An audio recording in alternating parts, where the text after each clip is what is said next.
A few days ago, my wife and I were watching this Christmas movie, and in the movie, there was this teenage girl who does a play with kids to show the Christmas story of Christ's birth and all that. But in this play, she kind of gets tired of how it's always been done, so she adds some humor and different elements to it. And after the whole play, she goes and talks to her parents and I think some other grown ups, asking them how the play went or what they thought about the play. Different people said different things, but one of the responses kind of caught my attention. One of the ladies in the movie, in the one of the characters, she says, "I don't think Jesus and jokes go together, honey." Okay. And we were also watching another Christmas movie. And in this movie, they wanted to go to church for their Christmas service. And one of the characters tells the other character, saying, I don't think this is a jeans kind of occasion. And like, I'm just sharing these little snippets that I watched just in the past week about from Christmas movies, and I think both of those Christmas movies were made like very recently, like in 2024 maybe. Because I'm saying that because it's not like an old movie, and that's why they're saying these kind of things. And for me, it's kind of sad to see how Jesus and Christianity has been compartmentalized into not laughing and wearing dressy clothes. And I have been in churches and communities who believe in Jesus, but they're not like this.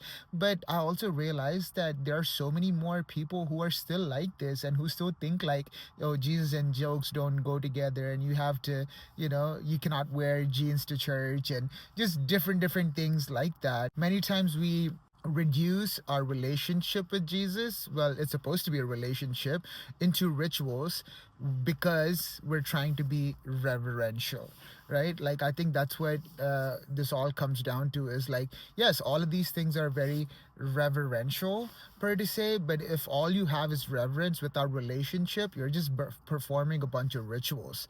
And I don't think that is what Jesus came to earth for. He came to earth for relationship. I've heard many people argue or counter argue what I'm trying to say with things like, oh, would you ever wear that kind of clothes in front of the president or when a king is around? Or would you, like, laugh, or all the things, and they put like a king or a president. Maybe I would not, but I'm sure their kid would. I'm sure their kid was not gonna be like, just like how a stranger would act in front of the president or the king. Does that mean that their child does not have reverence for them? But no, I'm sure if they're a good father, they would honor them. They would, respect them, and all that stuff is there. But at the same time, they have so much more than reverence. They have a relationship where they can be their true selves around their father, whoever the king or the president or whatever that is. I would take relationship over reverence any day, because once you truly have relationship with Christ, reverence automatically comes. But if all you have is reverence, you're never going to build relationship, and you're just going to perform a bunch of rituals thinking that that will please God, or maybe it's just because that's what everybody does in this season. So all this to say, let's not sacrifice our relationship with God on the altar of reverence.